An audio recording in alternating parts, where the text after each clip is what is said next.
The trade of custom countertop fabrication has never been something we've really thought about much or been exposed to until this build. But after seeing our kitchen counters installed, we want to do a little bit more detailed video on the last counter of the build, which is on our custom bath vanity. We designed and built this from scratch, and obviously I'm still working on finishing it. But our local countertop fabricators were nice enough to invite us into their shop and walk us through every detail of fabricating this custom quartz countertop. So this video goes from start to finish on the entire process, from templating to CAD, the entire workflow of the workshop, which is stone selection, imaging, CNC saw cutting, routing, polishing, transportation, all the way to the final installation, and then some plumbing. Holy smokes. It shot out and hit the door. And hit me in the face. Before we jump into the video though, I gotta tell you about Buy Land Build Dreams. It's a new brand we're starting up this year to help other people build out their dream home and homestead. Our first major product launch is the No Regrets Build Guide. It's launching next month, March of 2026, and we have some exclusive launch bonuses that are only for people who sign up for our email list. Scan the QR code right here. It'll take you to masondixonacres.com. Get signed up for that list and you'll be the first to know when the No Regrets Build Guide launches, and you'll get some email list subscriber only launch bonuses. I'm not kidding when I say the bonuses are totally worth your while for doing just this little free step of getting on the email list. And if you're taking on a new build, addition, or renovation, the No Regrets Build Guide is made exactly for you. It's gonna save you a ton of time, energy, and money. With all that said, let's get some countertops made. You saw the video. I saw you commented. Yes, that was. What did you think of it? I loved it. I actually used your mini split installation video. Oh, did you really? My mini split. So you're doing the same color that you did for the kitchen, the Spectrum. It's called Euphoric. Euphoric. Spectrum Quartz. The sinks. Did you want to use our sinks? Did you have your own sinks? We have sinks. Okay, so we'll give you one. Cool. Before you leave. Super. I'll take it back, digitize it. Do you have it here that I can look up real quick? I just want to see the model number. We do want to do a backsplash on this. Oh, you got it drawn here. Look at you. Yeah. I need to draw it out to visualize these. No, that's the way to do it. 8 inches? Yeah, 4-inch off center for each. Perfect. We kind of mocked it up. The centers of the sinks was 34. We want the counter to run to the wall, so the overhang on this side is going to be a little bit larger. In general, we like 1.25 inch overhang off this front edge and then this side edge here. Okay. So don't bother with the little bump outs. Sure. But yeah, 1.25 inch except for going to the left wall. And were you doing a backsplash here as well? We decided not to. Okay. We were talking about that, but we'll just do it along the back. Okay. Yeah. And then 4 inches tall? Yeah, okay. I think 4. Let me get Alana. Yeah. Because we never talked about height. Okay. 4 inches off of the 1 inch? So yeah, 1.25 inches plus 4 inches is what's typically done. Your restriction is that outlet right there. So. Yeah, I would want to do 4 inches. Yeah. I don't think I would want to do more than that. Do you think it's too much? No. Okay. That's what my mom's got. The 4 inches is never the wrong. Okay, that's good. Yeah, that's what's hard. It's like, you don't know the industry standards for a lot of these things. I'm like, let me go on Pinterest. Like, I need to go look and visualize I mean, even it. these spacings, we were looking up what the typical spacing is for these faucet handles. It's good though. I mean, the good thing about going really slow is we have all the time we need to make the right decisions, and we usually never have to make them twice. And out here, we'll probably just do like a 1/2 inch radius. The edge profile you wanted, did you want it the same as your kitchen, or did you want a different edge profile? Oh, for like this house round, yeah. I think that's fine. Yeah. Yeah. Is that the easy?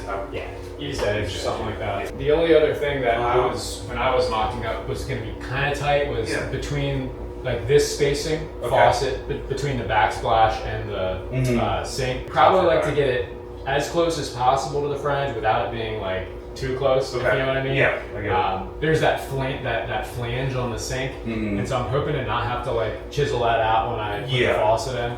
So just try to mock that up and lay it all out on CAD and make sure it all fits. Perfect. CAD is the way to do things. Unless your model's wrong. Well, but that's true. We don't trust sink TXFs, that's for sure. No, they're no good. We're both recovering engineers, mechanical engineers. Oh, okay. I get you.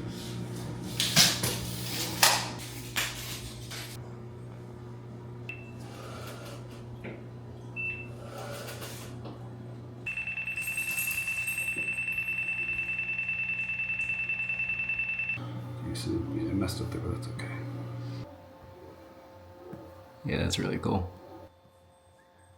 Does this export a DXF or something? Is that what this does? So this exports a DXF, and then we take that DXF and we convert it to EST, which is an easy stone file. Gotcha. Which is what and that's the CNC. That's what the CNC uses, and it does the automatic G code and that kind of stuff. Gotcha. We had Justin template the top of our shower curb as well to take that matching quartz from the vanity into the shower. We thought that was a really clean look, and we had plenty of scrap from the last slab to make that happen. With the template done, Justin got to work in CAD. The template is really just a field of points. It doesn't translate directly to what you actually need to cut out with the saw. So he's assigning lines of best fit between all the points, cleaning up some geometry, and really just turning this into a file that the saw and router can use. Notice on the left side here, there's actually 2 lines instead of 1. That's because that wall has a little curve in it. So you'll see in a little bit how the saw actually compensated for that. Using the model of our sink, he's putting in the right cutout sizes and the 4 clip locations that hold each sink in. And same thing with the faucet. Luckily, all the sizing information is freely available online for this Delta model that we picked, so he can put the right size faucet holes in the right spot.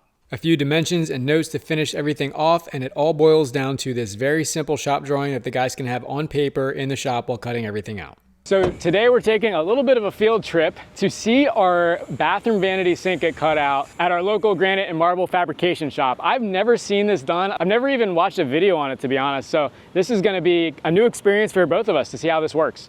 This building is large. I'm gonna say it's at least 200 foot in this dimension and at least 100 foot this way. So you guys are basically just buying the sinks almost like by the pallet load. Exactly. You have a catalog of 15 different ones or something, and you just sort of stock them. That's a good idea. Yeah, we stock maybe a dozen or so different varieties. Gotcha. We have kitchen sinks, bar sinks, vanity sink. And this is the gallery. And I noticed the lighting is brighter over here. Yes, we just got that done last year. We blew up the lighting just to get it as bright as possible because it just looks better. Yeah, it makes it look a lot better. Yeah, the lighting in here is 3500, so it's very similar to what most people have in their home. Fancy Brown is one of our best sellers. I've never heard of hard marble. Is that different than So it's not like a Carrara marble that comes from Italy that's very reactive. Okay. It can still react with some juices, like mainly grape juice or tomato, anything acidic. Right. But you see it's shiny right now. Right. The finish. We don't sell it as polished normally. We're going to actually hone it. So we're going to take the polish off because and it's going to be like more of a matte satin finish. When you do that, it hides the majority of the blemishes that are going to come with having a marble-like material. It's called dolomite or hard marble, depending on what source you're looking at. But it doesn't have like the calcite that a lot of marbles have, which is extremely reactive, which will like physically deteriorate, and like if you spilled like coffee on it, like it would eat away at that. This, if you spill it, like generally as long as you wipe it up within like a fairly quick time, combined with the sealer that we put on it, it's not going to leave any lasting damage. But that's probably our best-selling stone right there. This is the slab we just saw. Yeah, right? the Ijin Blue. Yeah, that's a really pretty one. So that is super cool. Use for like outdoor. Like, do you ever need it to work for outdoor? I mean, generally granite is going to be the most durable. Yeah. So a lot of people choose to go leathered as well. I love leather. Yes, we have one side's polished, one side's leathered. I noticed that like when I was looking at other people's jobs. Oh, that's cool. Yeah, I didn't realize they do one side one and one side the other. Yeah. How do they get this leather texture? It comes from the stone quarry will manufacture it like that. Wow. So it uses a big brush, and the brush brushes the minerals away at different speeds. So that creates that's amazing. Textured effect. Yeah, it feels like skin basically. A really good selection here. Thank you. Honestly, I wasn't expecting there to be this many different. Like I said, we just restocked, so it looks a lot better now than it did How 2 many months did you ago. just buy? 60, 70 grand worth. 15 or 16 colors, I think, actually. And did you buy a whole block of each? We bought a whole bundle of each. Yeah. Whole So bundle? like there might be like 3 bundles in a block. This Black Forest, we might sell that bundle in a year. Right. So like we don't necessarily need 2 of the same. Makes sense. So you get about a third of a block per color, roughly. Well, yeah, exactly. Okay. You don't want to be sitting on it for 8 years or something. Yeah, I mean, because until it sells, it's not liquid. It's not a liquid asset. So, Sure. Yeah. Just inventory. Everyone likes that one. Amato Island. Taj Mahal. I feel like That's just Taj Mahal. Okay. Okay. Yeah, this is a very, very popular high-end stone. when we Quartzite. do our future house edition, I'd love to be a little bit more bold with our design choices. I feel like we went pretty safe with some stuff. Okay. It's like, it's like, okay, quartz. Yeah. It's not wrong. You can't be wrong, Yeah, really. you can't be wrong with white cords. Yeah. Exactly. Whereas, like, I want to be, I think, a little bit more Yeah, definitely. design forward. And I Yeah. want to know more about, like, colors and all that stuff. Sure. This is what happened in like the 90s when people wanted to be design forward and Well, you don't go and- too crazy. Uh-huh. You do it within reason. Yeah. Where it's still Timeless colors, timeless. but yeah. right. You know, you have your like your ocean blue or something like that. That's definitely a pattern you don't see every day, but it's not going to go out of the colors are not going to go out of style. Yeah, that Like doing your slab out of black forest, that might be a little bit design forward. It's yeah, well, it's a Doing look. like an It's a island. look. You got to have a very specific thing in mind to have a bold pattern like that. Yeah. Looks like a zebra almost. Bruno white, more hard marble. Bianco Rhino is Regular cool marble. because you can do this. Let me show you. It's backlightable. Oh, you can see right through it. You can shine light through that. Oh, I see. I see. Yeah. This one down Some here. of these natural stones are just gorgeous. It's beautiful. Or it's also called cosmic black sometimes. This is Crystallos right here, and this really lights up. Oh wow. That's you can really see right through. yeah. So like you could even like put like RGB lighting if you wanted to. I and never make really considered that some natural stones are clear. Translucent, like yeah. real quartz, yeah, or translucent. It's pretty cool stuff. That's neat. So 15 these or things 16, are yeah. like $4,000 to $5,000. Well, like this one's going to be like way more expensive than Okay. just. So this is a group 7. This is a group 2. So like Oh. granite is generally more accessible Right. price wise. Soapstone is going to be up there. Quartzite. Quartzite actually can go all over the place. Sometimes it's inexpensive. Sometimes it's a little pricey. Marble, if it comes from Italy, it's expensive because it's Italian. Now I see the group labels. I didn't realize it was Yeah, really. It just kind of gives from the start. gives customers like an idea of where to. They can't be comparing your quote with quartzite to someone else's with quartz. Well, or whatever. exactly. Right. Yeah, it would be like apples to oranges. Thank you for saying that. Vivid I green. fought for that stone. It's such a statement. Like, Yeah, this is if you want people to talk about your countertops. exactly. That's what I was thinking. Then we moved on to the business end of the shop, which is in the back half. This area is for remnants, so stones that didn't get fully used up by a job and jobs that are getting staged ready for cutting. Right by the door is this DIY green screen, which I guess I'll call the imaging station. This is for our program called Slabsmith, and what Slabsmith allows us to do is take a photo of the slab and with barely accurate color for toning and seaming purposes, take the photo and then we combine it with the DXF that we took during the template. We can, like, if you have an L piece here, and like you kind of saw it when you did your kitchen, like we can put the pieces together and make the seam like the best possible pattern that it could be. I didn't realize you look at the pattern ahead of time before you seam to see how it's going to all end up. Yeah, absolutely. That's really, really cool. That's the only way to do it, because otherwise you're guessing. Back in the day before they had this, you would have had like a vinyl template or a cardboard template of like the shape of the countertop, and you would have a flat table and you would lay the pieces out with these templates and see Right. how they would connect up. This is much better. This saves a lot of time. Yeah, this is cool. Yeah. That's a level of detail that I did not know that goes on. That's really neat. Yeah. This is the money maker for sure. I mean, anything with large veining going through it, there's no other way to do it. I think. Right. What's the cutout for in the middle? That's where the clamp right here. Oh, Come in and slot into it, Gotcha. and then drop it. And then You guys come built out. this then, I take it. That's the thing about this industry. It's so much of it is just like you can't buy it. You just have to build it. Right. So, Yeah, that is super cool. so that when we go to cut it, we know to avoid those areas that might have blemishes or marks, or other areas that we don't want to use if we can avoid it. Sometimes we can't avoid it and we just have to repair it, but at least then we have marked it already. The bay window allows such like a nice bright light. We can really see the detail. Like this is what we're doing. We're using the reflection of the light to kind of just look for any divots or scratches or anything else that you wouldn't want in your countertop. So after the green screen, then it's all staged for cutting.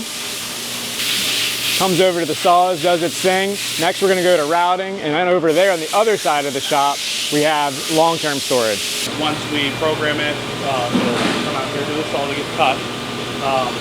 One of these two stalls, clear both stalls. It's just a 5-axis machine, so it can do a little bit more intricate work.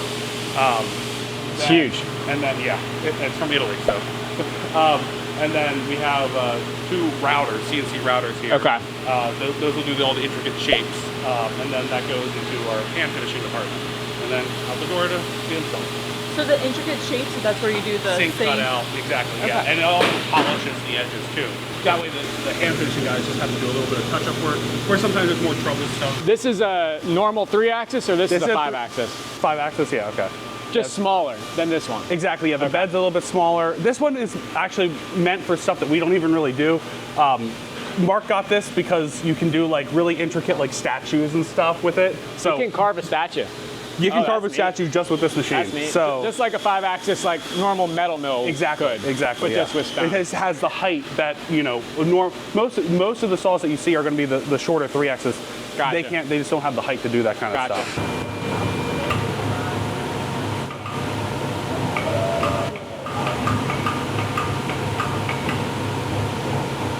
All the colors mean different things. So like the red might mean like it's a bigger issue. Like we definitely cannot use this part. Gotcha. Or like the yellow might be like, hey, try to avoid it if we can. If we can't avoid it, there's gonna be some work in the hand finishing department to do after the fact. Gotcha.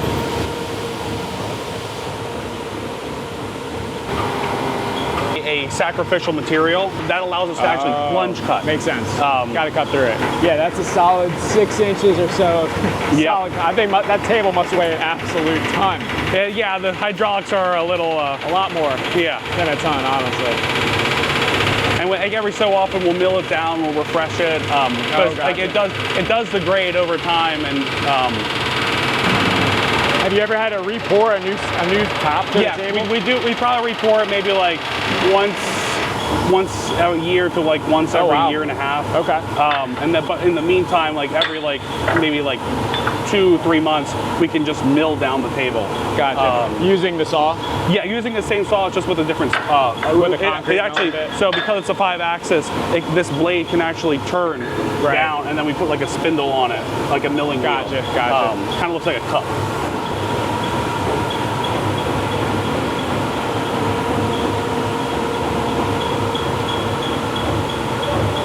I knew it was some sort of mechanized saw, but I never thought it was as advanced as a true 5-axis milling machine. Yeah, it definitely makes our life easier. Because my experience with these is just like only metal. Okay, Like only I gotcha. doing metal milling machines, and I never really thought about how large they can actually get.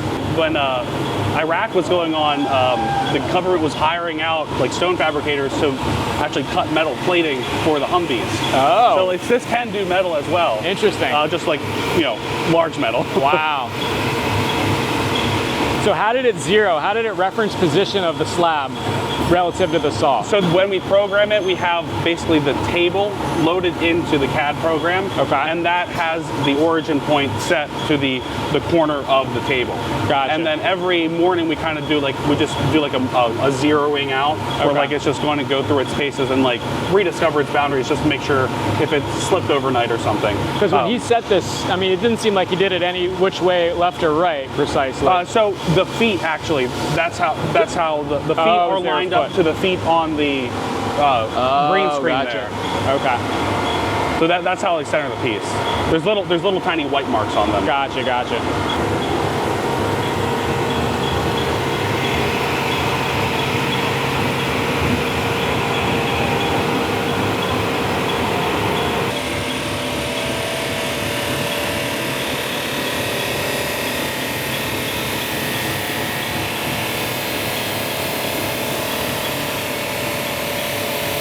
Black line should actually be where it's cutting, I believe. Right, Oh, the Matt? black line Yeah. is cutting. The black lines are where it's cutting. The red dot is the actual saw. Okay. I believe the crosshair is just its fixed location point of the top, like the front of the head. Oh, okay.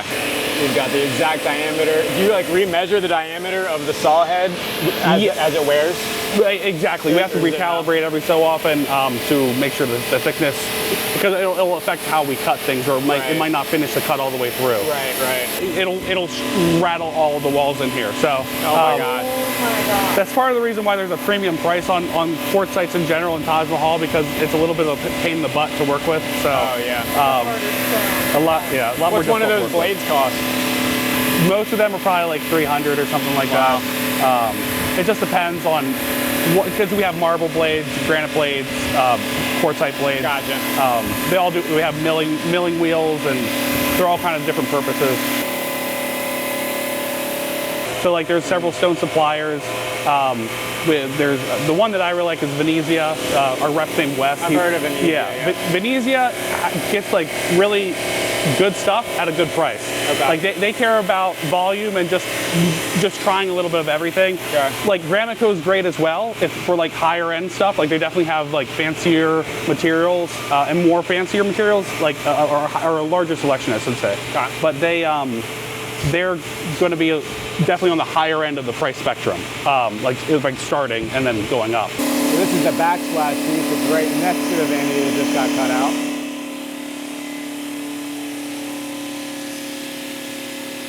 So this is like a mega grabo, huh? Yeah, exactly. Yeah, it's just a big vacuum pad.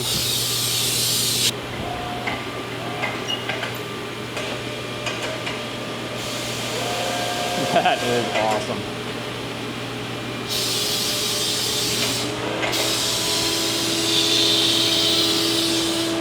Does this amount of specialty tooling make you glad that we did not try to DIY countertops? You can't do it. No way. You can't do Not it. if it's specialty stone. So you're just marking the imperfections or something again? I'm marking essentially the piece so they know how to position it on the CNC. Oh, okay. Accent polish, and then these are for your sinks. Gotcha, gotcha. I can see that the saw didn't just do a straight cut. Was this because the curvature of the wall? It kind of, Yeah, exactly. Yep. So we were able it had to round off a little bit. Yep. We just wanted to match the contour a little bit, so there's an extra cut in there just to do that. I didn't even notice. So did it plunge multiple times? Yes, exactly. He's just finishing the cutout. Sometimes we don't want to go all the way through because it can either torque the piece or it can potentially move the piece if we finish the cut all the way.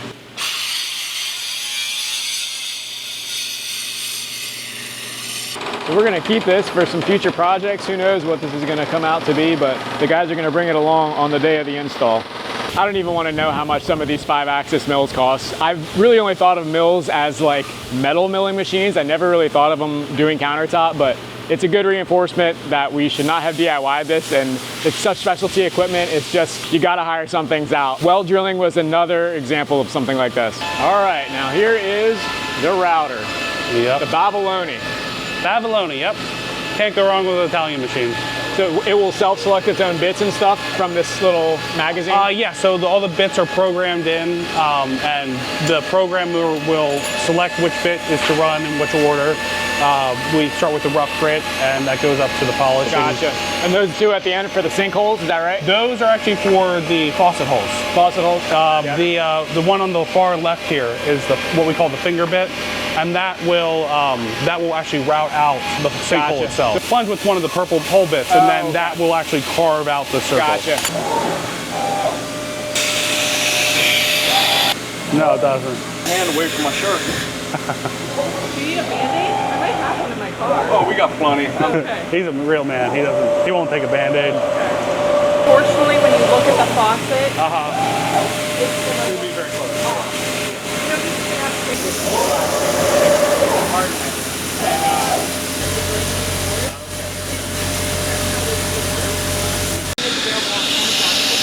Gotcha. Now you gotta work on your bathroom. Now to do all the projects.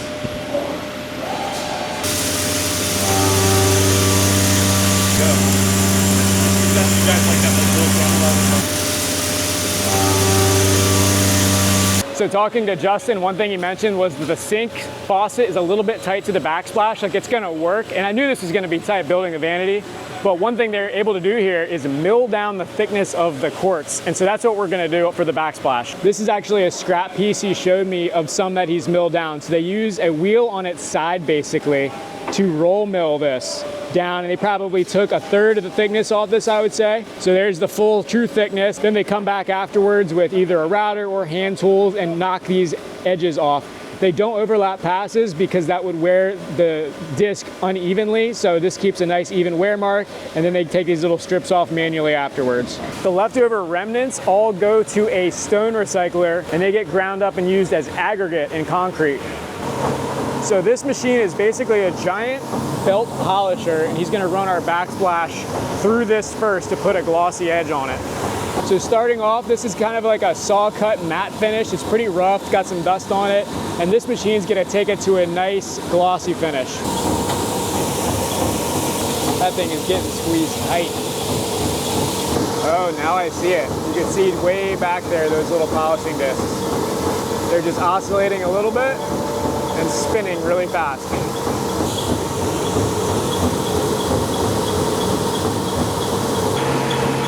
There it is from the back side. You can see the whole thing oscillates at once. Some pretty neat little engineering they got back here. As you can tell, this is a really wet operation. Like, all the guys are wearing rubber boots. There's just water everywhere to keep the dust down. It's silica dust, so it's kind of dangerous. So what they've done is cut this huge array of channels in here to funnel all the water back to a common point. And that's this thing right here. So these are like silt bags. All the water is getting pumped into them. Most of it is leaking through the bags, but it captures the fine silt particles. These are almost like filters for a dust collection system, except instead of air being the fluid, it's water. The guys are gonna let us keep our sink cutouts. Maybe we'll make a cutting board out of these someday. It's kind of cool. It's got the little thing you can sweep remnants in too. And funny enough, we actually used these sink cutouts to make the ledges in our shower niches. We didn't think about this ahead of time, but we took them back to the shop. They milled them down for us and they fit perfectly.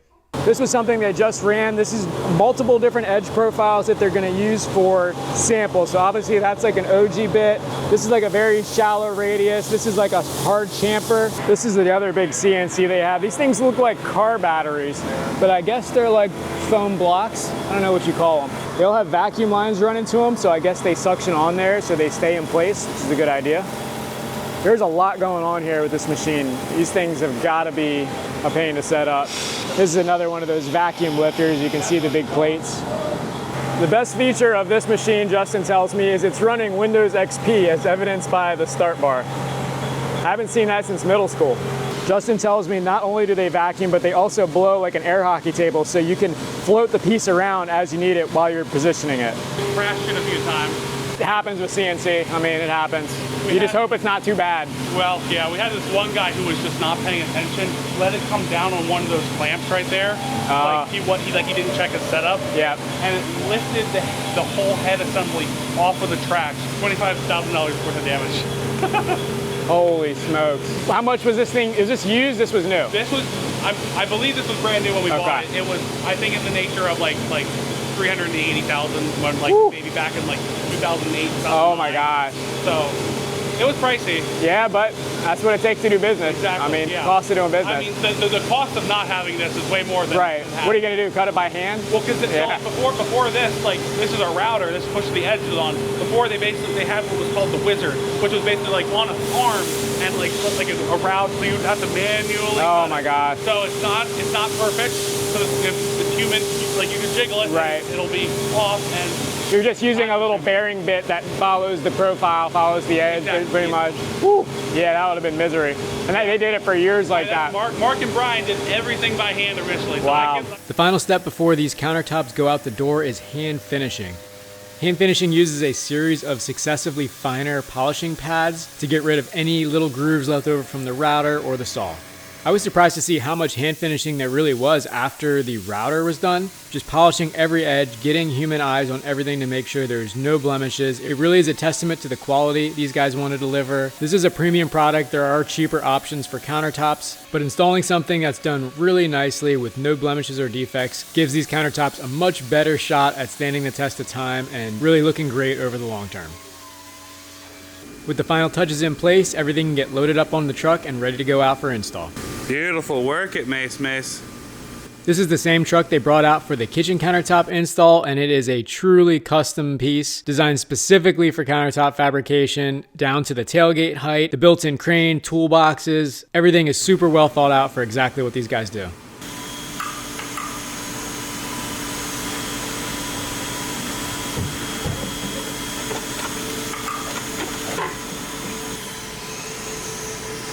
It's countertop day again. This is exciting. Our local countertop fabricators are back in their super countertop truck. We are the small job of today. These three white guys are us, and then they have, he said, 6 apartments or something to do. I never noticed this before, how they keep the countertops from routing around, just a bunch of big shims wedged in there. And this is another one too, how they keep the jobs organized, A through P in the slots.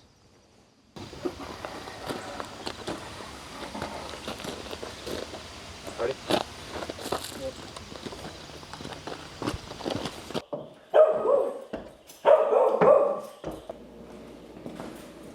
this flat.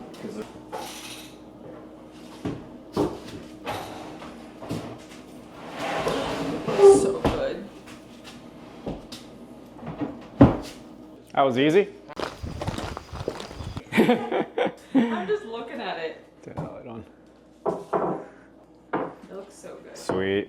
Yep, good looking backsplash. Because I told them. Yeah, just set it there dry and we'll glue it down later. Beautiful. Almost like it was measured for. Yep.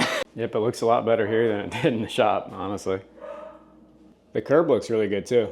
I'm excited about that. It looks really pretty. It's hard to see it on camera, but this wall had a little curve in it and the countertop fits like a glove. It snugs right up to it.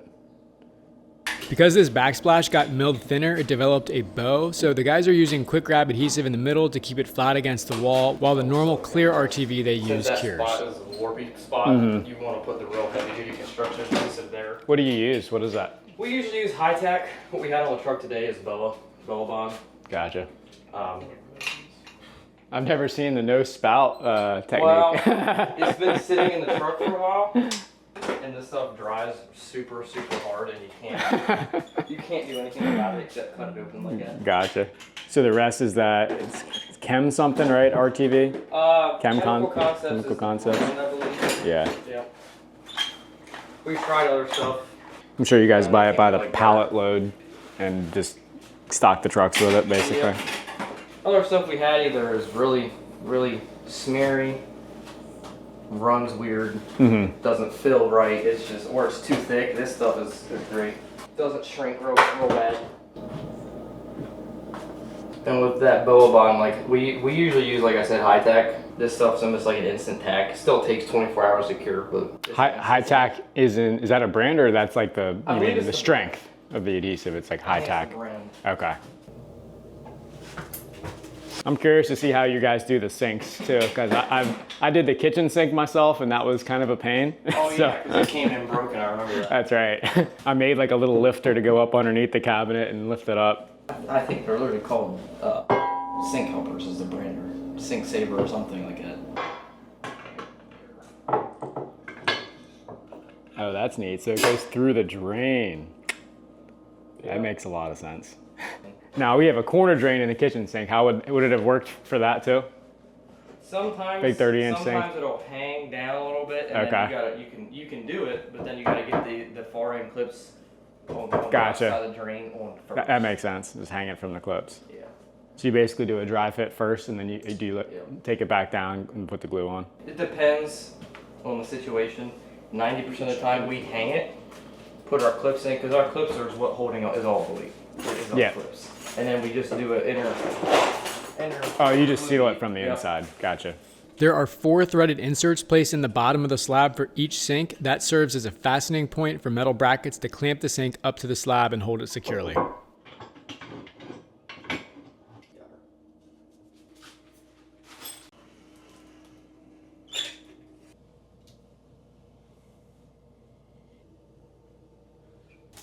So that's denatured alcohol. Yep, it Smooths helps the bead. us. It's kind of like soap and water, so it doesn't smear as Lubes bad. the bead up. Yep. You ever seen like a flexible caulking spatula? You ever use one of those? Yeah, I've tried. You prefer the finger method? Yeah, especially for sinks. For normal beads, it's okay, Yeah. but for sinks, it's kind of hard to get where you need to be.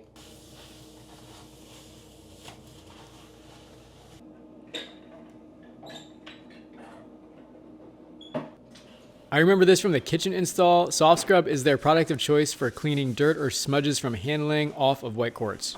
I'm glad you guys milled down that backsplash. I think that would have looked a little bit goofy if it was the same thickness as the countertop. It was gonna get real tight. And I knew that when I mocked it up, even just with the wood, I was like, yeah, these things are gonna be tight, but it worked out. Excess like dirt, debris, caulk, whatever. That's an interesting technique, going just a couple inches at a time, rather than trying to take it all. It will ride up on the wall a little bit. Yeah. When you try to smear it off the wall, it'll leave a black mark. This is what the guys called the beauty bead because it's the main one you see. They always do this last because of the risk of getting dirt in it and messing it up.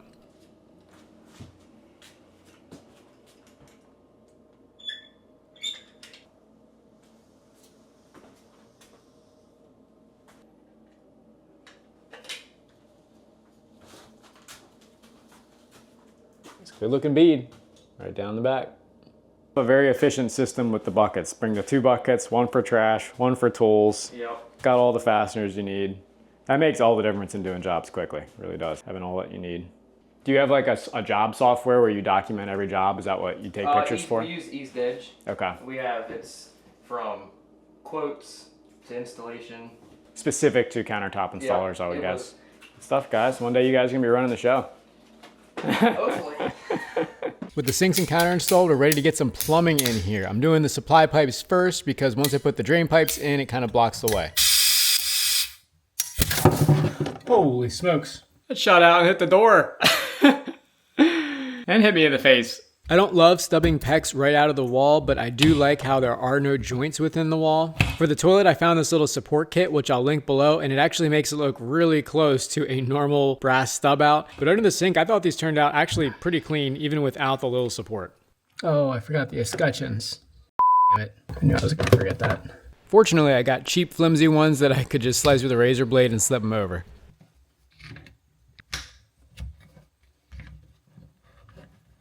Now, I talked about this a little in the last video where I built the vanity. I'm plumbing this a little non-traditionally from typical double vanities. This is going to be plumbed more like a double kitchen sink. So I have 1 2-inch drain stub out coming out of the wall instead of 2. We have a radon vent coming up through the wall behind this bathroom, so it was hard to tie the 2 drains together back in the wall. That's why I stubbed out just the 1. And I kind of like minimizing those in-wall connections anyway, so that to me is worth a little bit of extra room in the cabinet plumbing this like a double kitchen sink. I am bending plumbing code just a little bit here because you're only supposed to have a max distance of 30 inches between double sinks that are sharing the same trap. These are 34 center to center as evidenced by this little 4-inch extension over here, but I tested it. It works just fine. If there's any plumbing code warriors out there watching this, I know they're going to call me out on it, so just wanted to clear the air. That radon pipe also made traditional venting a little bit tough here as well. You can see why I really didn't want to tie all the vents into this in the attic because I have about probably not even a foot of space here and it's way up in these rafters. I just did not want to deal with trying to snake all the pipes back and around to this location up here. So I decided just to use an air admittance valve or a mechanical vent and I can access that right inside the cabinet. As always, I dry assemble as much as possible so I can check lengths of pipes. Then when I have everything mocked up with a 1/4 inch per foot slope, I start gluing together. One thing to keep in mind with these air admittance valves is they need 4 inches above the trap weir or the water level in the trap, and they still need to be tied into a traditionally vented plumbing stack. Our toilet and shower, for example, are vented directly by the main 3-inch stack coming through the roof. For the sink faucet hardware itself, we selected a Delta model in their champagne bronze. We just thought it looked really classy, and with classiness does come a high price tag. Luckily, we were able to find open boxes on these, which significantly cut the price down.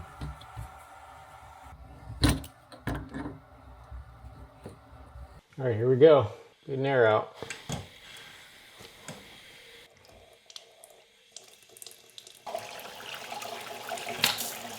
Whoa, we have water. Holy smokes, like a rocket ship. Always a good idea to do a drain test, and I did fill up both sinks and do this at the same time to make sure that everything was working well. I could hear the mechanical vent opening and everything went down smoothly with no bubbles, which is exactly what you want. And here we are at the finished product. It is so nice to have a working bathroom sink up here, 2 of them actually. It has been way too long. We've been brushing our teeth in the kitchen sink or going down to the garage bathroom. It's the little things that make a big difference in a long-term owner build.